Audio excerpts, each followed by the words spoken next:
It's like you have rappers that are talking about prison and gangs and jail and all that stuff, and they're not really about that life. What's up, everybody? This is Timothy Rhyme. Welcome back to Grown Man Sessions, where we aim to empower and inspire one story at a time. I appreciate you taking the time to watch this interview, and I really hope you like it. If this is your first time tuning in, thank you so much. And if you can, please hit the subscribe button and the bell next to it so you're notified when we release new content. On this episode, we will be talking to Pare Young. Pare Young is a YouTuber who tells his story about how he got caught up in the gang life at a young age, how he spent time in prison, and how he was able to turn his life around. He keeps it all the way real. So without further ado, let's get this thing going.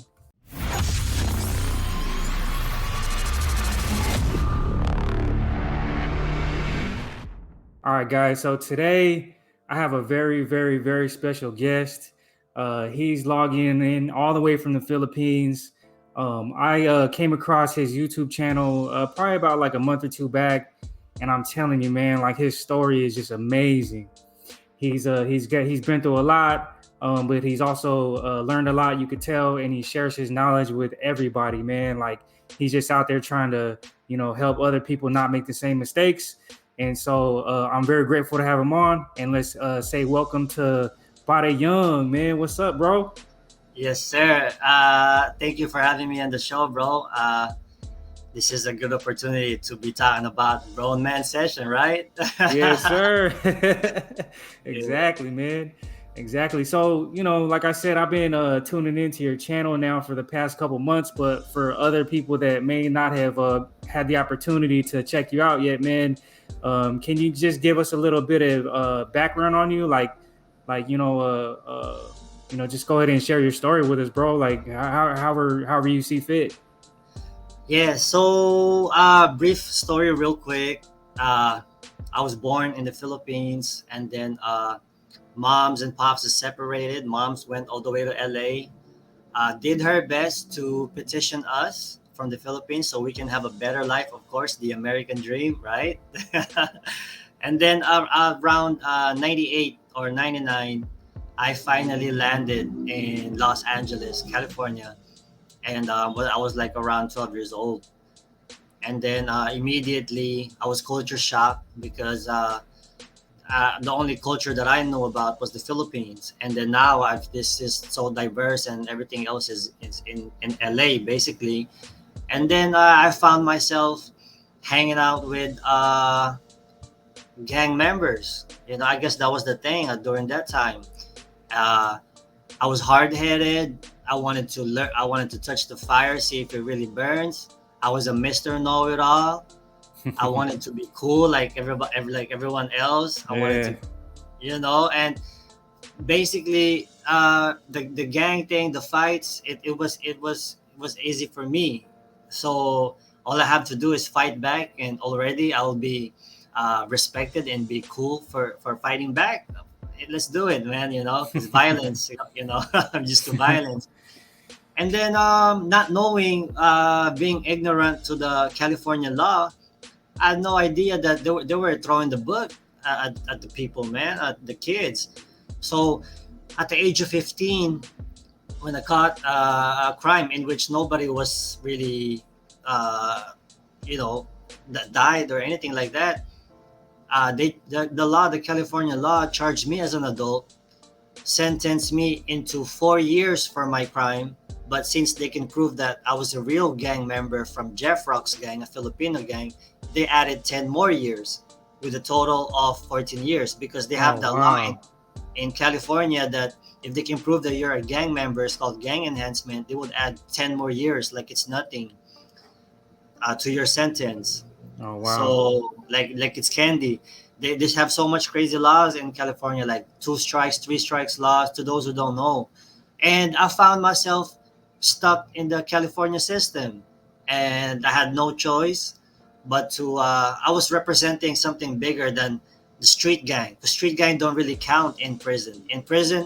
In the real prison, in California Departments of Corrections, you're going to be representing something way bigger than yourself, which is your race, your pride, your Filipino pride, your Pinoy pride. So it's not about me anymore.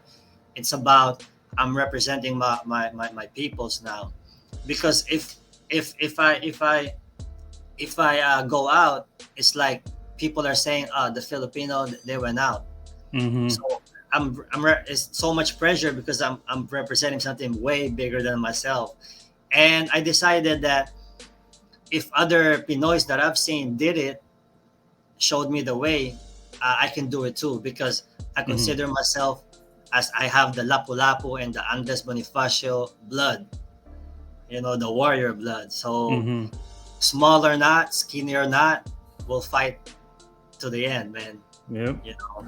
And after 13 years, I finally got out, and here living the dream, living the living the best years of my life. So he spent 13 years locked up.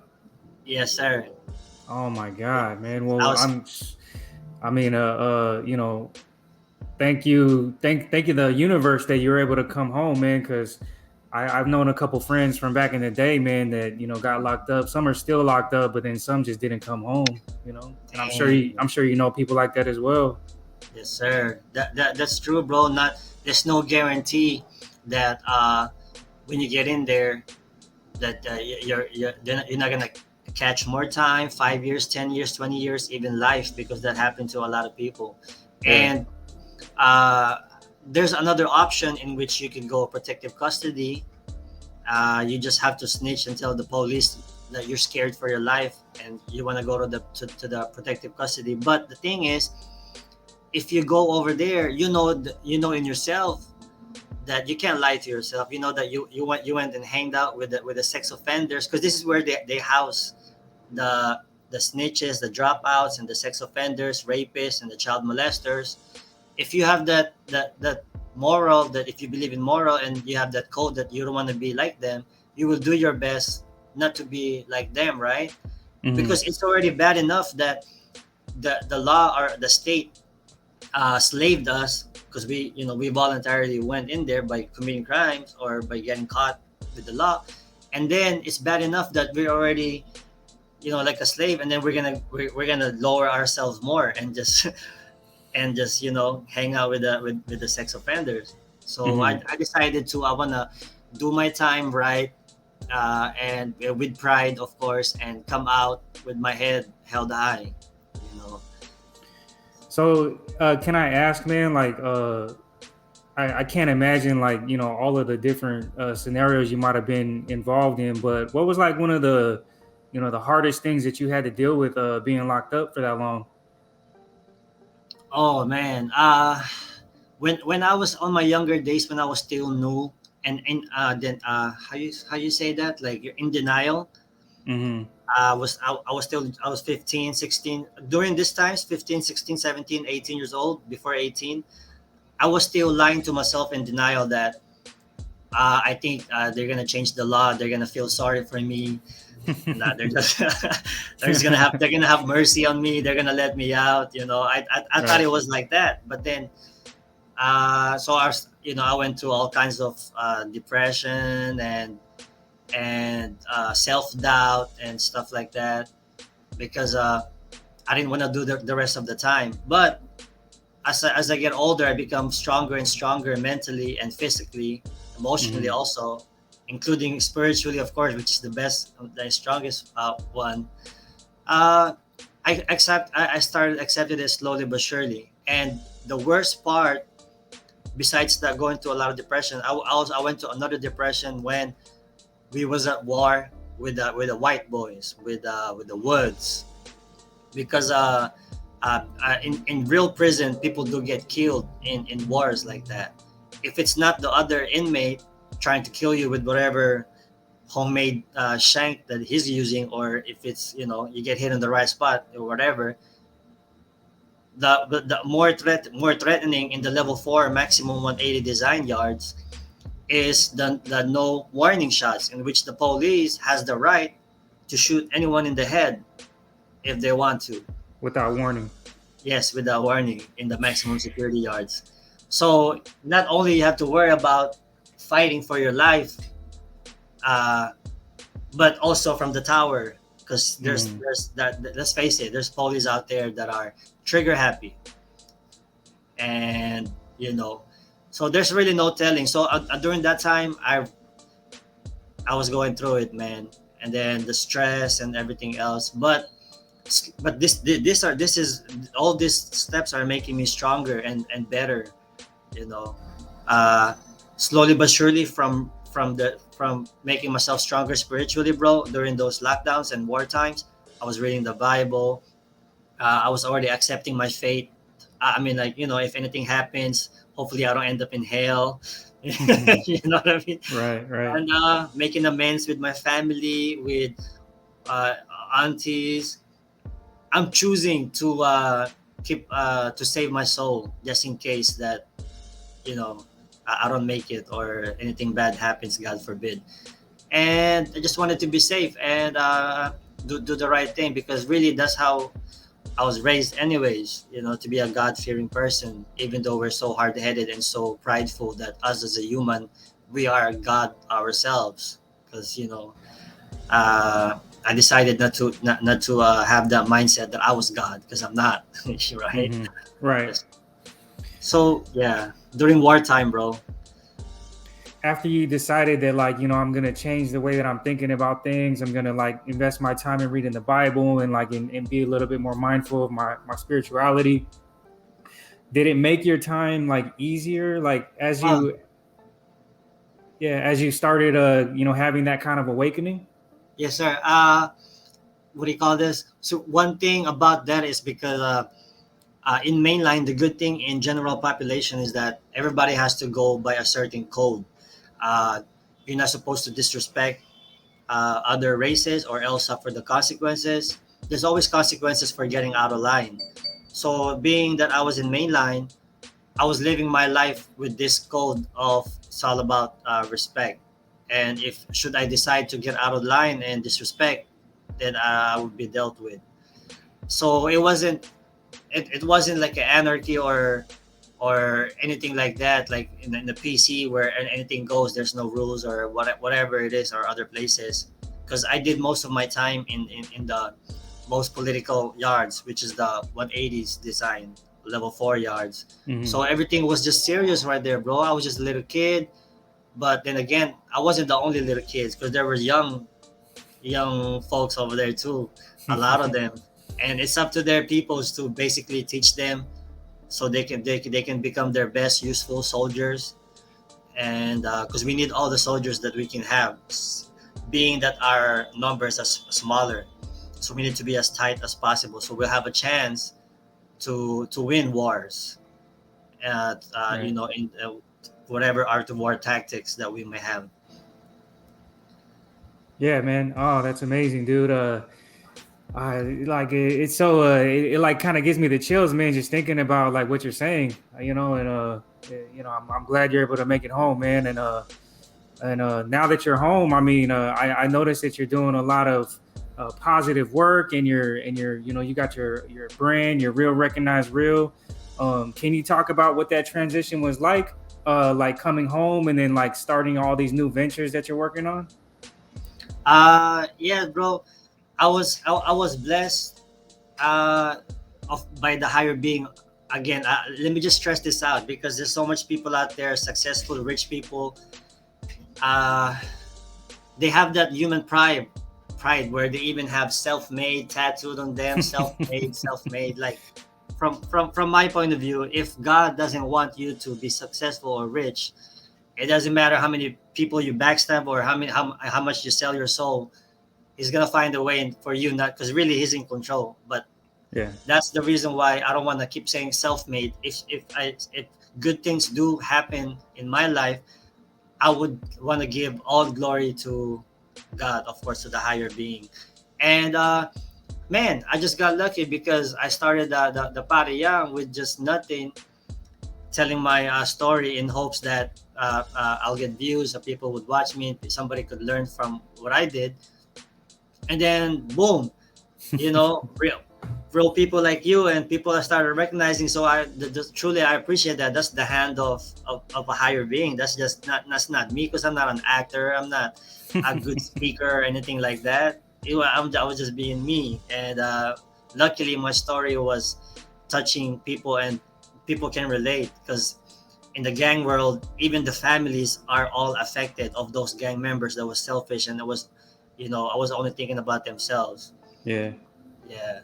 How did your family deal with it after you got locked up, man? Were they still in LA, or were they back home Oh in the Philippines? my goodness. My moms and then my brothers, they're all citizens already. They got their everything fixed. Uh, they're just right there in LA, and then half of my other family, which is the pop side, is right here in the Philippines because they're Okay. separated. Uh, they went through a lot because I truly believe that if you love someone and then if that someone that you love is incarcerated, you're also incarcerated Mm-hmm. emotionally. So just imagine how much pain and suffering I gave to basically my folks, people that loves me. And this is the least I can do is basically uh, what do good and get my little suit on, go to the corporate office, make it look good because this is the Asian culture. They love that stuff. Mm-hmm. But for me, however you can get your money without stepping on no one, that should be good enough. Yeah, Yeah. man. I totally agree. I think coming from a lifestyle like of making fast money and being involved in the streets and like and getting that kind of like allure, it becomes like addictive. Like wanting to get fast money and going out there and taking chances, man. Like it gets addictive. So then, like when you have to go and do like a normal job and you just slow down, like I've seen people that just can't do it. Yeah. Yes, bro. How do you say this? I have a special friend of mine, bro. We're like so close. Even in the pin, he was my celly. Um, this guy, I look up to him, man. He's so good at meditating, at everything. He's like the way of the warrior, everything, bro. And then he does have a bachelor from prison because he took the AA degree, the 2 years twice, turning it into a bachelor, right, for 4 year college, right?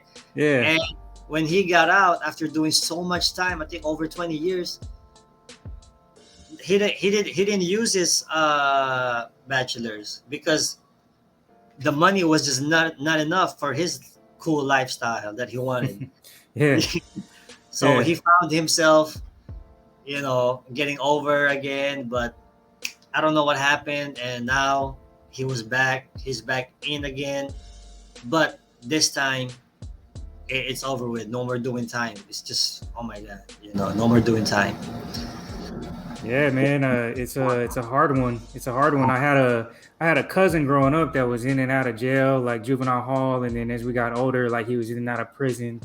And same thing, it's just he just couldn't uh do that regular lifestyle. Like he was just so like on with that street mentality. He just wanted the fast money, he wanted the girls, wanted all the cars and the clothes, like, and he was good at it, until he wasn't good at it. you know Yes, sir. By the way, while we're at it right here, let me just add on uh, the instant gratification, like what you just said, the fast money, the shortcut. We all want it. We all want that. Like for hmm me, I'm just gonna use myself as an example because this is I've noticed even in the Philippines, everywhere else, I've noticed this is happening a lot. When I was 15 years old, I was an active gang member.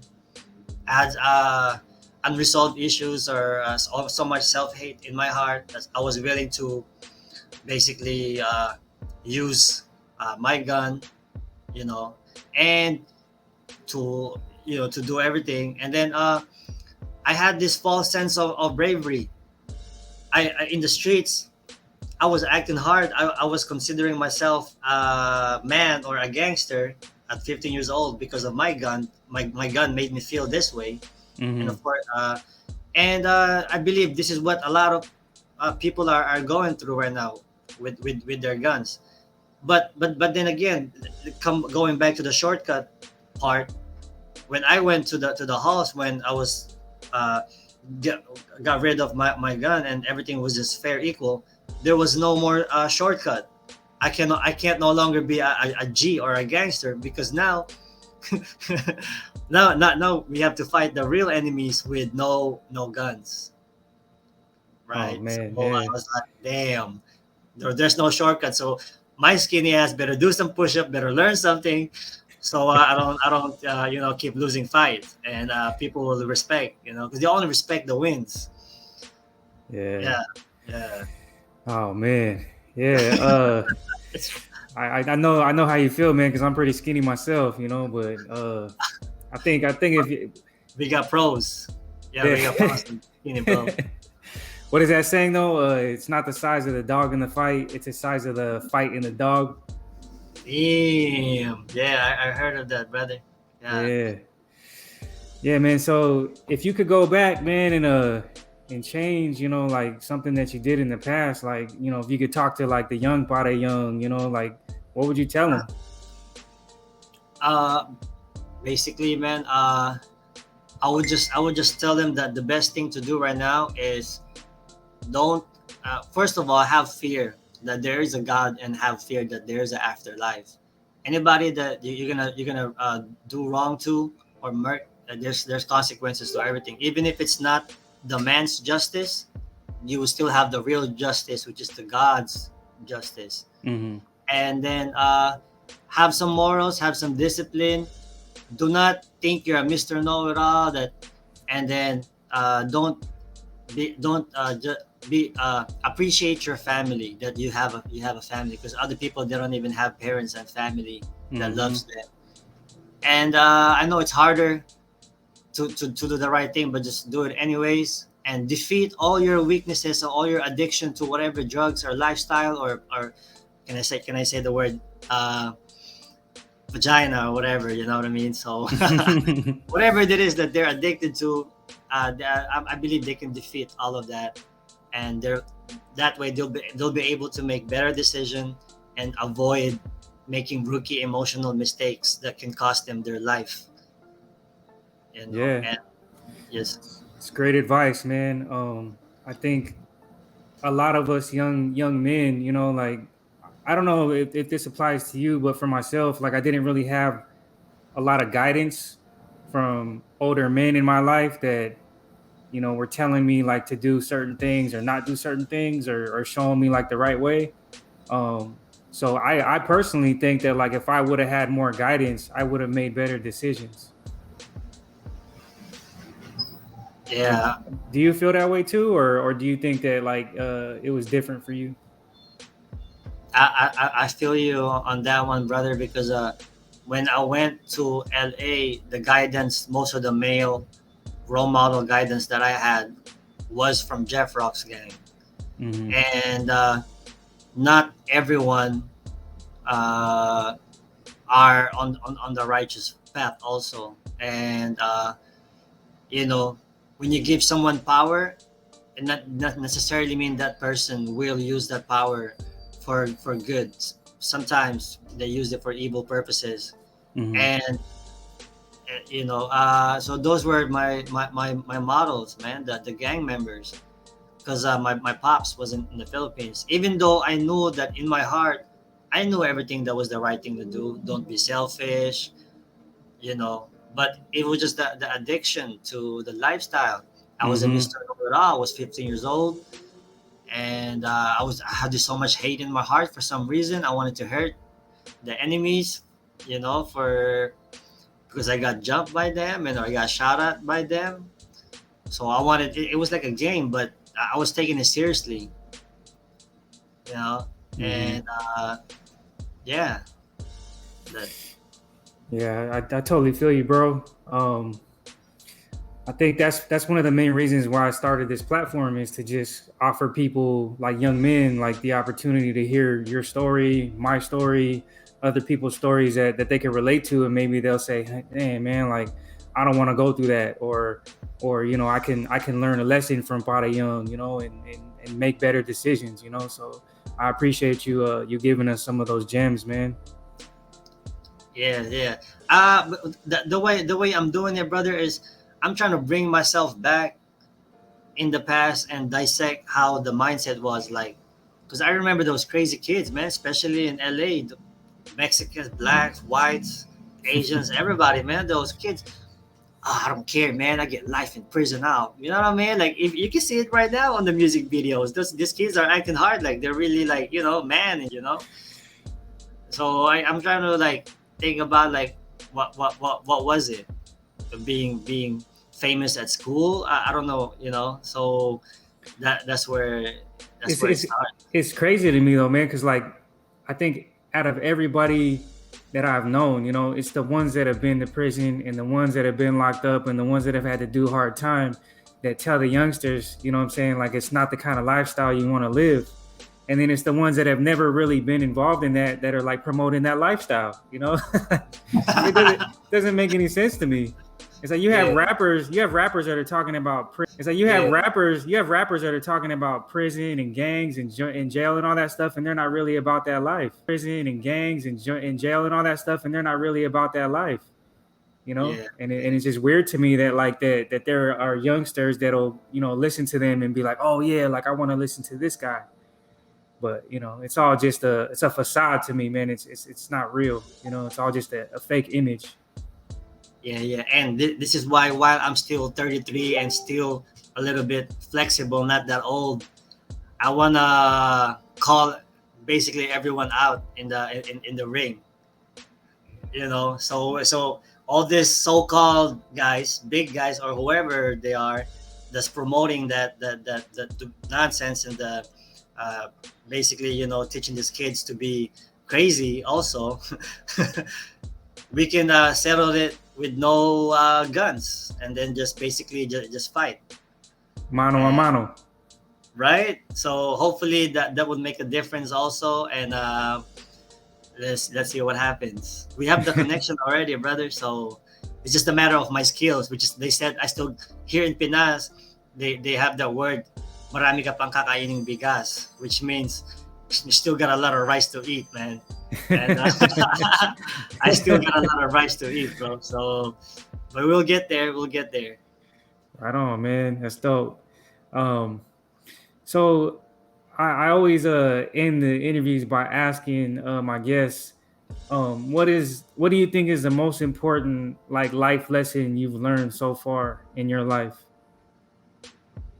Whoa, that's so many to think about. I guess the most important thing that I could probably say right now on the spot is to value time, Oh, appreciate time.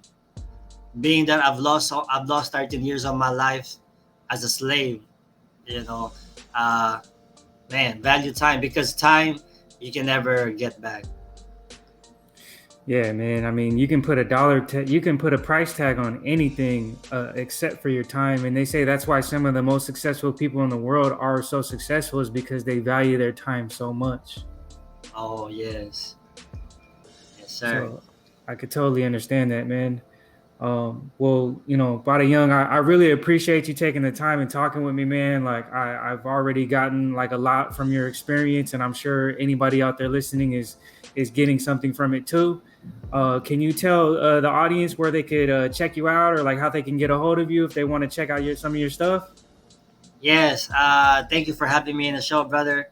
This is all good stuff, all positive stuff. Everybody else are gonna be talking about square ass, woo woo, but you know what I mean. They haven't really been there, done that, and plus they just all bark, no bite, anyway. So Right, right.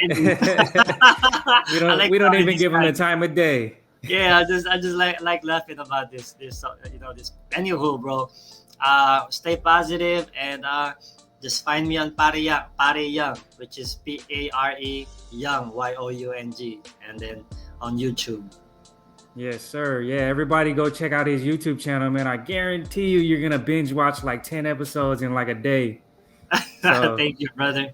yeah, Yeah, man, he's got a dope story. Yeah, like you said, like for the people that that think that this is some square stuff, just understand, that this is coming from experience. Like I don't promote any of the negativity, and I don't think that that's the lifestyle that I want my sons to live, and I don't want your sons to live, and I honestly I don't want you to live. And if we can get past that facade of it being square stuff and have it being cool stuff, then we'll all be able to win. We'll all be able to eat.